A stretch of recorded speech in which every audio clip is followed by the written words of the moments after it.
talk about this. What's up, you guys? This is Ryan and welcome back to my channel. Today I have kind of like a different video for you guys. I'm going to be telling some of my embarrassing stories. I've never really done this, so I'm kind of excited. Like, this is going to be fun.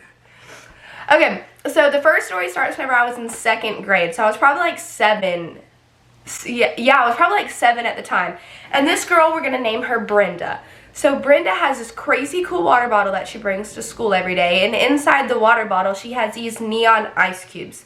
Now, I know now that inside the ice cubes it's like a little chemical that whenever you put it in the freezer it can stay frozen for like a really long period of time.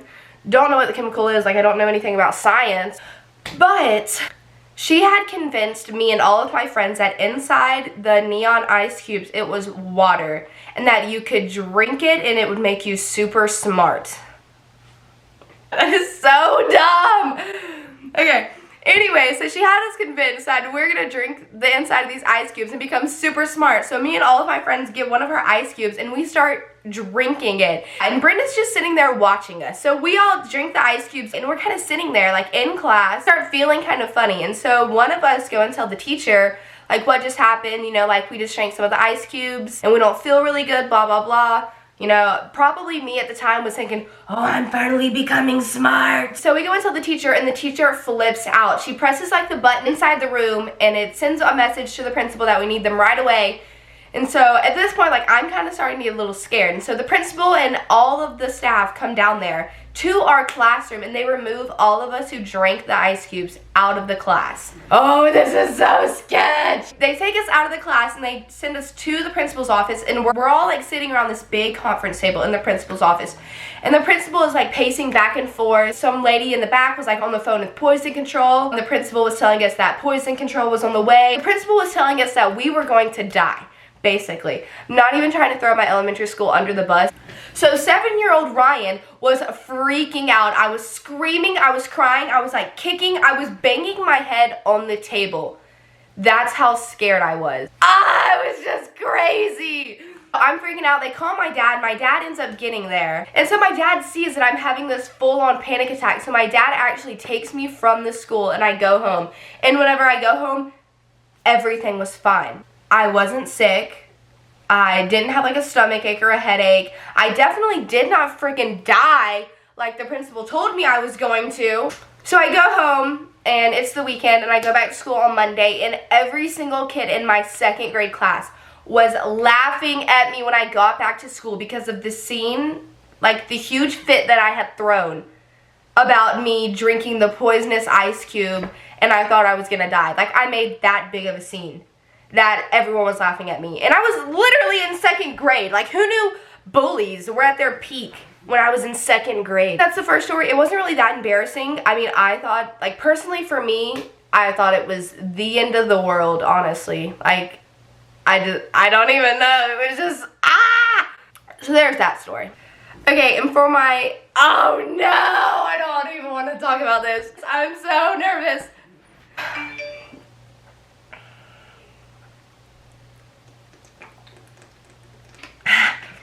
I couldn't breathe. I was so thirsty. Okay, bye. I love you. Love you. That's my mom. I'll be right back. And so for this next story, we're going to take it back to my freshman year of high school. So I was probably like 13 or 14 at the time. And I'm going to give you guys a little background information. Like at the time, I was a cheerleader, so I was having competitions every single weekend, to be completely honest. The only time I would ever be able to hang out with my friends was after practice. Thank God all of my friends were cheerleaders, so they would all just pile in my car and we'd come back to my house and hang out for hours. Well, it was this one specific night, me and my friends were hanging out in my living room and we were doing something, it was weird, but it was scary. We were the only 3 people in my house. And for some reason we were like trying to talk to like a ghost. I don't even know why we were doing this. It was so weird. And we were the only people in my house and we heard a noise coming from like the very far bedroom all the way over there. And for some reason, I just automatically get up and I start taking off to my bedroom. I don't know why. I wanted to be in my room. So I get up and I'm running to my room and I slip in the hallway and I totally wipe out. Like I smack the side of the floor, my knee goes straight into the door frame and I tore my knee up. Like I honestly thought that I was gonna have to have surgery. I could not walk on it, I could not do anything. It just hurt so bad. So the very next day, whenever I went to practice, I had started my period. Ugh. I had started my period and I did not have a single pad or a tampon. Not a single one of the 27 people that I cheered with had a pad or a tampon that they could give me. Okay, that's insane. Okay, none of them had a pad or a tampon. So I thought it was a great idea to roll up toilet paper and just stick it in my Sophies. So if I bled, it would hit the toilet paper, it would not go through my shorts. Because at this point, we were running routines full out. I mean, like we were doing jumps, stunts, we were tumbling, all this kind of crazy stuff. And I did not want anybody to see that I was bleeding through my shorts. So I roll the toilet paper up and I put it in my shorts and I go to practice. And I'm at practice and I could barely walk. And we were running routines full out and I could not do anything. So I tell my coach, I was like, you know, just want to let you know that I hurt my knee last night and can I please just go to the trainer? Like it hurts so bad. And so she was like, you know, that's fine. So I'm in the trainer and I'm like doing the bike, you know, I don't even know what I was doing. I was like doing the bike and they had me walk for like 10 minutes. And it was just like weird stuff like that. Just like get my knee better. I don't even know. Long story short, the athletic trainer at the time told me to start doing squats and that I had to do 100 squats and then I could leave. When she told me to do squat, ooh, you free tonight? Ooh, I think I am. Oh. For some reason, the athletic trainer told me to stand in the middle of the room to do my 100 squats and then I could go back to practice and I was cleared. There were 10 other people in the training room with me. Like, I'm talking basketball players, super cute football players, and then this one guy who was like madly in love with me. I say that really lightly because no one's ever in love with me. But this guy was like literally in love with me and he was one of the trainers there. So he was like helping me. He was like looking at other people, helping other people. So I'm doing the squats and I'm like talking to him and it's just hurting so bad. So as I was on like the 50th squat, I go to squat down. Oh no!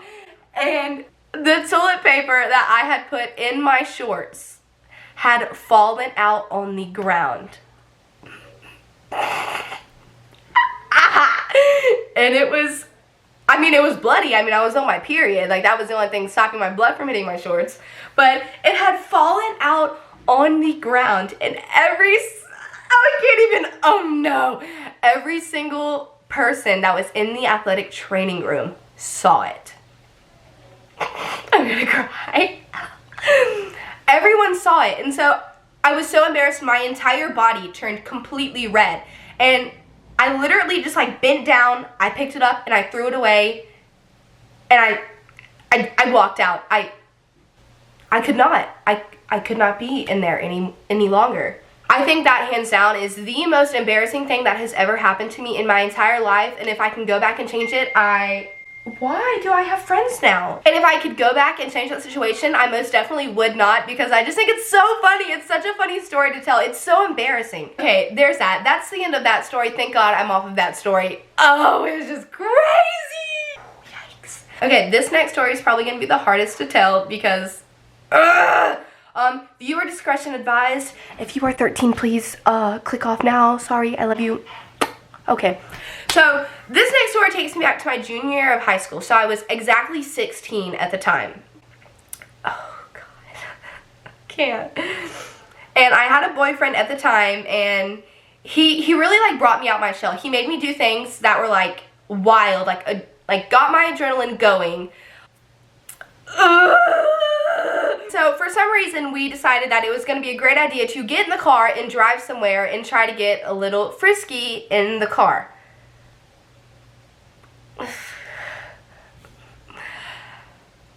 So we get in the car and we drive to this neighborhood and we park all the way in the very back of the neighborhood where they're still building onto that neighborhood. So it was like down the dirt road all the way back there. Nobody could see us, honestly. Nobody could see us.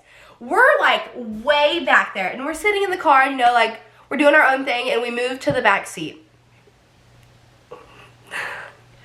And, you know, we start getting a little frisky. Okay. And all of a sudden, there is a knock on the window. I can't do this. And we look out the window, and it is 2 police officers. We look out the window, and there's 2 police officers at the window, and we are in the back seat without on. And there's police officers. So we're like freaking out. We're like, oh my god, put on your clothes, put on your clothes. So I like throw on my dress.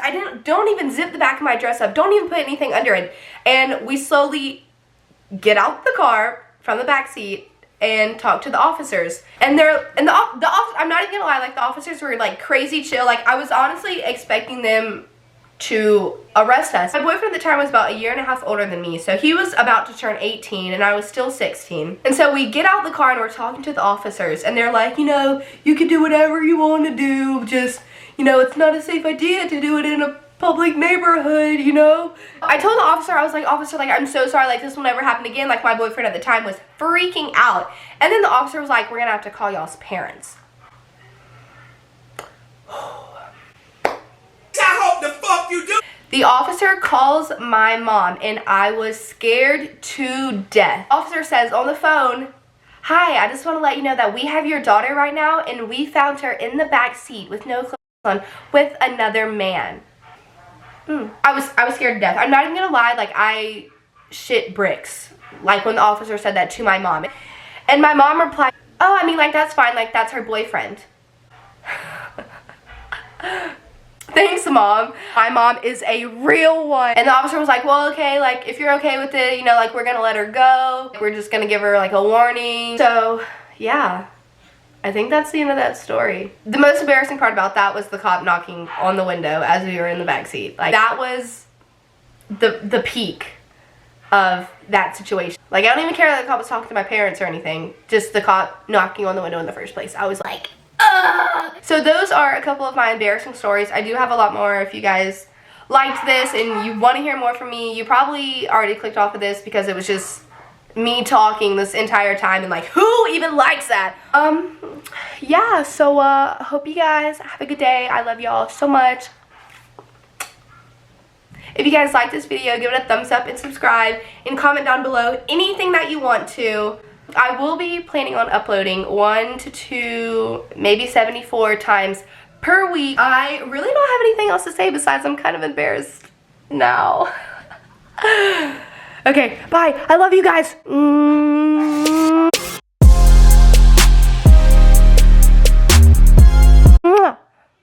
Oh no. Oh no.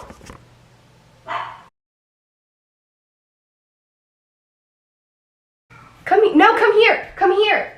You really had to look in the mirror. You really fixing your hair. You were fixing your hair. Hi. Hey guys, this is my mom. She's the coolest mom you'll ever meet. Mom, on a scale of 1 to 10, how dope would you say you were? Do you know what dope means? 2. A 2? No, there's no way. I would, on a scale of 1 to 10, I'd probably say like a 9.8. Good. How swaggy do you think you are? Not at all. What's the hoodest song you've ever heard? Apple bottom jeans. Boots with the... Oh, this puppy, that was good. Quick thinking that. That was good. That was good. Okay. Anything else you want to say to anybody? It's a little warm here. Peace out.